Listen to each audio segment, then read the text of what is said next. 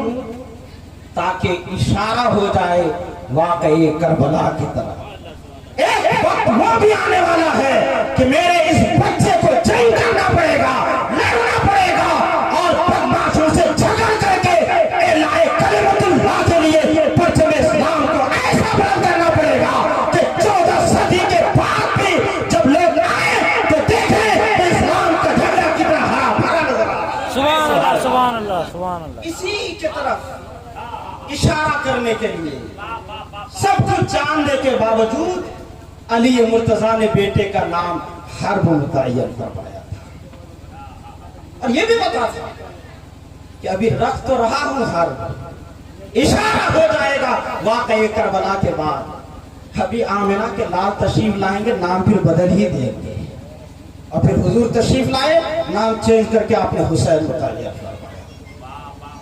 آپ کی جب ولادت طیبہ ہوئی، اس تعلق سے ایک روایت سنیے۔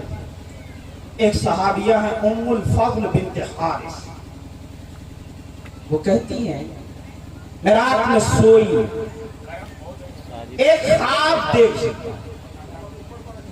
خواب میں یہ تھا کہ مصطفیٰ جان رحمت کے جسم اطہر کا ایک ٹکڑا کاٹ کر کے میری گود میں لا کر کے رکھ دیا۔ خواب بڑا عجیب تھا۔ اگر آپ دیکھیں کہ آپ کے پیر صاحب کے جسم کا کوئی ٹکڑا کاٹ کر کے آپ کی گود میں لا کر کے رکھ دیا جائے تو پھر بیدار ہونے کے بعد تو آپ کو نیند ہی نہیں آئے گا، آپ کو لگے گا شاید میرے شیخ میرے پیر و مرشد کی شان میں کوئی گستاخی ہو گئی ہوگی، جب تو ان کے جسم کا ٹکڑا کاٹ کے یہاں لا کر کے رکھا گیا۔ ام الفضل جب وہ خواب دیکھی، نیند سے بیدار ہوئی، دوڑتے ہوئے مصطفیٰ جان رحمت کی خدمت میں گئی، عرض کی انی رأیت حلما منکرا، حضور میں نے ایک ایسا خواب دیکھا ہے جسے بیان کرنے کی سکت نہیں، جسے بیان کرنے کی طاقت اور قوت نہیں مل رہی ہے، بڑا عجیب ڈراؤنی خواب میں نے دیکھا۔ مصطفیٰ جان رحمت نے فرمایا بیان کرو خواب ہے کیا؟ وارث کرتی میں بیان نہیں کر پاؤں گا۔ حضور نے فرمایا بیان تو کرو خواب ہے کیا؟ وہ کہتی ہیں حضور میں نے خواب میں دیکھا کہ آپ کے جسم اطہر کا ایک ٹکڑا کاٹ کر کے میری گود میں رکھا گیا۔ اب سنیے میرے مصطفیٰ نے کیا فرمایا۔ حضور نے فرمایا رأیت خیر تلد فاطمہ انشاءاللہ غلاما یکون فی الحجر، فرمایا ام الفضل تجھے اگرچہ وہ خواب ڈراؤنی محسوس ہو رہا ہے، غلط سا لگ رہا ہے، بڑا عجیب و غریب محسوس ہو رہا ہے، مگر رأیت خیرن تم نے بہتر خواب دیکھا۔ اور پھر فرمایا اصل میں سنو فاطمہ کے بطن اقدس سے ایک لڑکا پیدا ہوگا اور انشاءاللہ وہ تیری پرورش میں رہے گا، اس کی کفالت تو کرے گا۔ اور فرمایا وہ جسم کا حصہ جو مجھ سے کاٹا گیا وہ کوئی اور نہیں، وہی پیدا ہونے والا لڑکا امام حسین، اور تیری گود میں جو رکھا گیا اس کا مقصد یہ ہے، اس کا مطلب یہ ہے کہ تو اس کی پرورش کرے۔ واہ!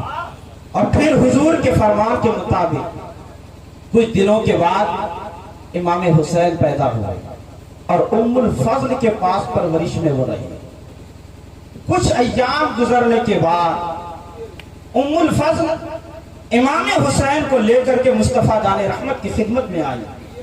حضور اپنے نواسے کو گود میں لیے، نواسے کو دیکھ کر کے تو خوش ہونا چاہیے، مگر مصطفیٰ جان رحمت کی آنکھوں سے آنسو جاری ہو گئے۔ ام الفضل نے عرض کیا حضور آپ کے چہرے پر تو مسرت و شادمانی کے آثار ہونا چاہیے، آپ رو رہے ہیں؟ فرمایا جبریل میرے پاس ابھی آئے اور وہ یہ کہہ کے گئے کربلا کی سرزمین پر میرا ہی کلمہ پڑھنے والے کچھ بدبخت میرے اس نواسے کو شہید کر دیں گے، اس وجہ سے میری آنکھوں سے آنسو جاری ہو گئے۔ میں اس مقام پر امام حسین کی ولادت طیبہ سے متعلق جو حدیث آپ کو میں نے پڑھ کے سنائی، اس کی روشنی میں اہل سنت و جماعت کے ایک عقیدے کے بکھرے ہوئے گیسو سوار ہو گئے۔ ہمارا عقیدہ یہ ہے کہ الحمدللہ نبی غیب جانتے ہیں۔ ابھی امام حسین کی پیدائش نہیں ہوئی تھی، امام حسین شکم فاطمہ میں جلوہ گر تھے، فاطمہ کے پیٹ میں تھے۔ ارے نادان، تجھے پتا نہیں چلتا کہ ماں کے پیٹ میں لڑکا ہے یا لڑکی ہے، زندہ بھی ہے کہ مر بھی گیا ہے، مگر آمنہ کے لال کی شان یہ کہ فاطمہ کے پیٹ کو دیکھا بھی نہیں، دن دیکھے بتایا کہ فاطمہ کے پیٹ میں جو ہے وہ لڑکی نہیں بلکہ لڑکا انشاءاللہ جنم ہو۔ سبحان اللہ، سبحان اللہ، نعرہ تکبیر، ذرا زور سے نعرہ رسالت، یا رسول اللہ، علماء اہل سنت زندہ باد، فیضان شہدائے کربلا زندہ باد۔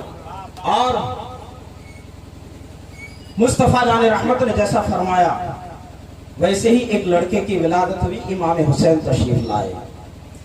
اس مقام پر اس بات کی بھی نشاندہی کر دی میرے مصطفیٰ نے کہ ان کو کربلا کی سرزمین پہ شہید کر دیا جائے۔ ایک بات مجھے بتائیں، جو بات موجودہ زمانے میں نہ ہو، مستقبل میں آنے والے زمانے میں فیوچر میں ہونے والے اس بات کی خبر اگر ابھی دے دی جائے تو یہ غیب ہے کہ نہیں؟ بولیے بولیے نا، یہ غیب ہے کہ نہیں؟ پرسنٹ ٹائم جو بات ہو اس کی خبر دے تو مان جائیں یہ غیب نہیں ہے، دیکھ کے بتایا ہے، لیکن جب فیوچر کی خبر دی جا رہی ہے تو اس کا مطلب یہ غیب ہے۔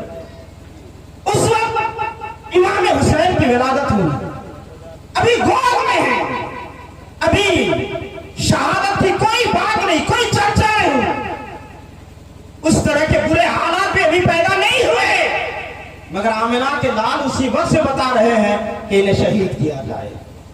تم اس چکر میں ہو اور یہ دعویٰ کر رہے ہو کہ نبی کو دیوار کے پیچھے کی خبر نہیں، معاذ اللہ، نبی کو اس بات کی بھی خبر ہے کہ ماں کے پیٹ میں کیا ہے، نبی کو یہ بھی خبر ہے شہید کہاں کیا جائے گا، کس کو کیا جائے گا، شہید کرنے والا بدبخت کون انسان ہوگا، وہ سارے حقائق میرے نبی جانتے۔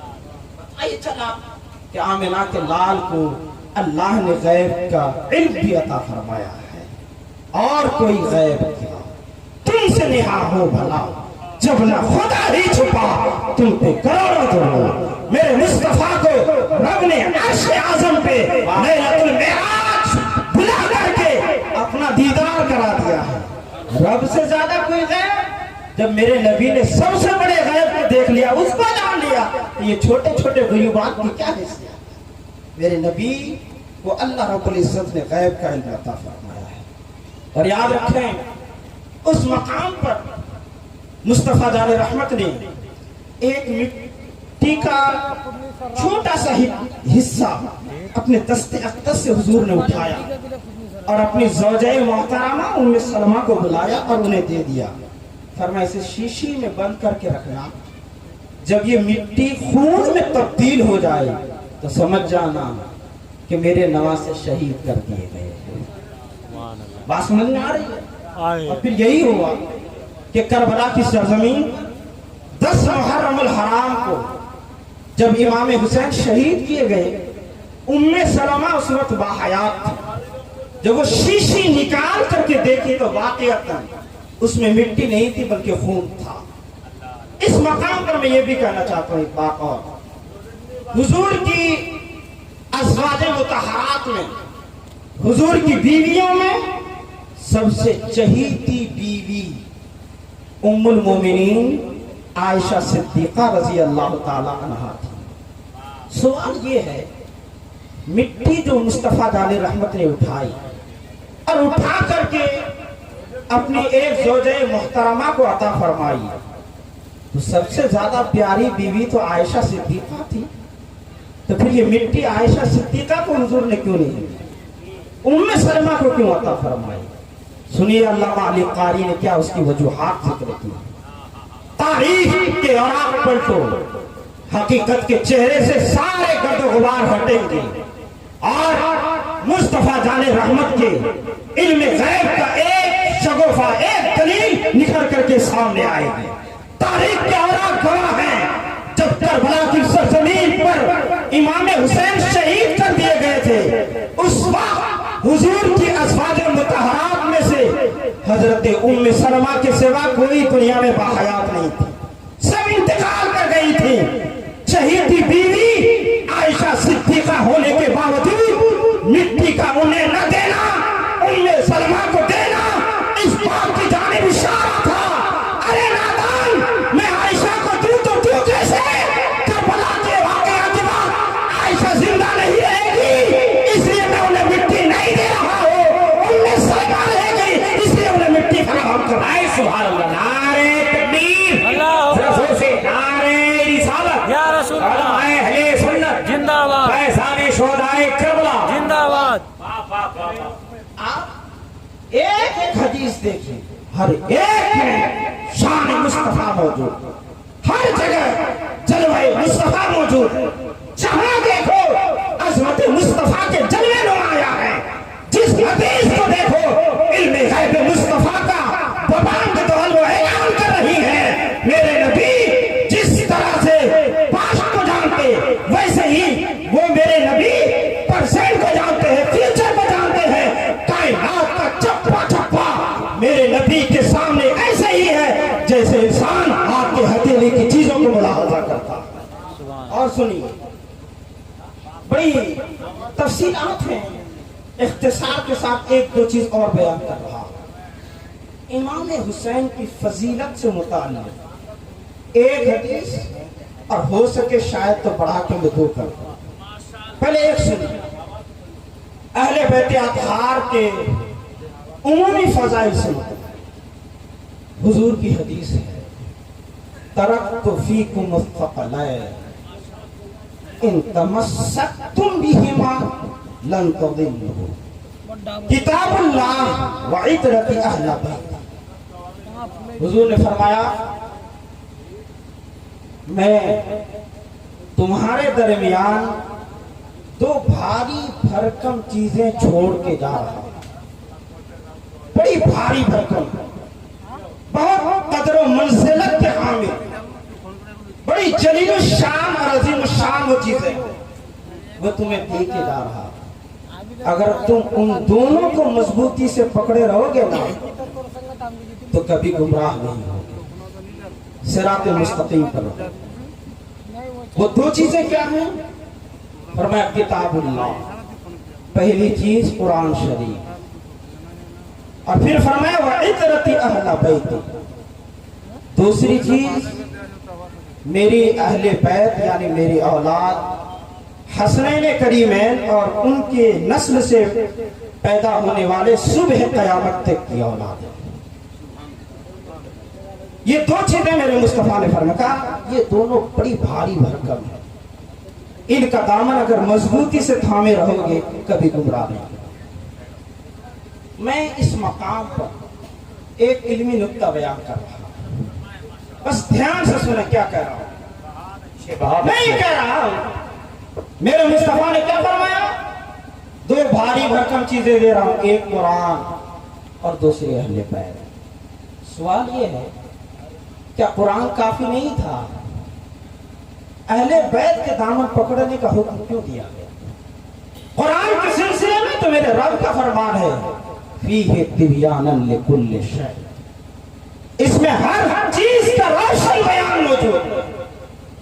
جب سے دنیا بنی اور جب تک دنیا قائم رہے گی، کائنات کی کوئی بھی شے ایسی نہیں کا بیان قرآن میں موجود ہے، ہر چیز کا واضح بیان قرآن حکیم میں موجود۔ میرے اعلیٰ حضرت نے فرمایا ان پر کتاب اتری بیاناً لکل شیء، تفصیل جس میں ما امر و ما خبر کی ہے۔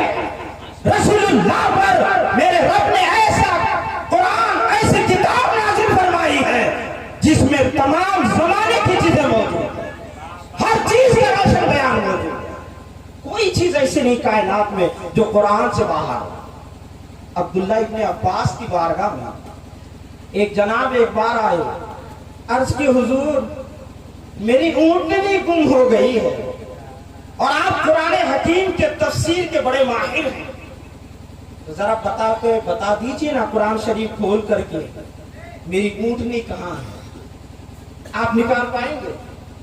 نہیں۔ آپ کا بیل اگر کھو جائے، آپ کی بکری اگر کھو جائے تو ایسا کر پائیں گے آپ کے گھر جا کر کے وضو بنائیں، قرآن شریف کھولیں اور پھر پارے اول، پارے دوم، پارے سوم، کوئی بھی سورت، کوئی بھی آیت پڑھ کے آپ کہیں ہاں مجھے پتا چل گیا میری بکری فلاں جنگل میں ہے، فلاں کے یہاں ہے، نہیں لگا سکتے۔ مگر رب نے تو فرمایا ہر چیز کا روشن بیان، تو اس کا مطلب جانور گم ہو کے کہاں موجود ہے اس کا بیان بھی قرآن حکیم میں موجود ہے۔ عبداللہ ابن عباس کے پاس وہ جناب آئے، حضرت آپ تو قرآن کے علم کے بڑے ماہر ہیں، آپ کو تو قرآن کے علم و معارف کی بڑی جانکاری ہے، بتائیے نا میری اونٹنی کہاں پر کھو گئی ہے۔ آپ نے قرآن شریف کھولی، پڑھا، مطالعہ کرنے کے بعد فرمایا فلاں ایک جنگل ہے، وہاں ایک کانٹے دار درخت ہے، اسی سے تمہاری اونٹنی الجھ گئی ہے، وہ نکل کے آئی نہیں پا رہا۔ وہ گئے اور چھڑا کر کے لے کے آئے۔ ایک بار عبداللہ ابن عباس کے پاس ایک جناب آئے اور عرض کیے یہ بتائیے رب فرماتا ہے قرآن حکیم میں ہر چیز کا روشن بیان موجود ہے، میری سوئی گم ہو گئی ہے، ذرا بتا دیجئے نا سوئی کہاں پڑی ہے؟ بتا سکتے ہیں آپ؟ نہیں بتا سکتے۔ مگر عبداللہ ابن عباس نے قرآن کھولا، پڑھا، مطالعہ کرنے کے بعد فرمایا جاؤ فلاں جگہ تمہاری سوئی وہاں پڑی ہوئی ہے۔ گیا عین بتائی ہوئی جگہ پر پایا، لا کر کے آپ کی بارگاہ میں پیش کیا اور شہادت دیا میں گواہی دیتا ہوں کائنات میں کوئی تنگا بھی ایسا نہیں ہے جس کا بیان قرآن میں موجود نہ ہو، جس کا واضح بیان میرے رب نے کتاب اللہ میں نہ کیا ہو۔ ہر خوش کو درکا کائنات کے ہر چیز کا واضح اور روشن بیان میرے رب نے قرآن حکیم میں فرمایا ہے۔ سبحان اللہ، نعرے تکبیر، اللہ اکبر، ذرا زور سے نعرے رسالت، یا رسول اللہ، فیضان قرآن، زندہ باد، قانون اسلام، زندہ باد۔ اور سنیے حضرت سیدنا جنید بغدادی رضی اللہ تعالیٰ عنہ، آپ کو سید الطائفہ کہا جاتا ہے، 16 سال تک، یہاں سے سنیے، اور ایک روایت کے مطابق 12 سال وہ غور و فکر کرتے رہے کہ تصوف کے بارے میں ایک کتاب لکھنا چاہتا ہوں، لکھوں کہ نہیں لکھوں۔ دھیان سے سنیے کیا کہہ رہا ہوں۔ تصوف کے بارے میں صوفیت کیا ہوتی ہے، صوفی اسم ہے کیا، اس کی حقیقتیں کیا ہے، اس کی خصوصیتیں کیا ہے، صوفی کے اوصاف کیا ہیں، آدمی صوفی بنتا کیسے ہے، کون کون سی چیزیں ہو تو جس کی وجہ سے صوفیت میں بگاڑ پیدا کر دے، ان کے بارے میں وہ ایک کتاب لکھنا چاہ رہے تھے۔ 12 سال تک انہوں نے غور و فکر کیا، لکھو کہ نہ لکھو۔ پھر دل نے فیصلہ کیا لکھو تصوف کے حوالے سے ایک کتاب۔ تو 12 سال انہوں نے محنت و مشقت کر کے ایک کتاب تیار کی۔ کتنے سال لگ گئے بولیے؟ 12 سال تو غور کرنے میں، 12 سال لگ گئے لکھنے میں، ٹوٹل 24 سال۔ جب کتاب فائنل ہو گئی تو پھر سوچنے لگے اس کتاب کو چھاپوں کہ نہ چھاپوں، اس کی اشاعت کروں کہ نہ کروں۔ پھر اس کے بعد دل نے یہ مشورہ دیا کہ اس کو نہ چھاپو، اپنے مرید کو بلایا اور وہ بھی 1-2 دن غور نہیں کیے، 12 سال غور، 12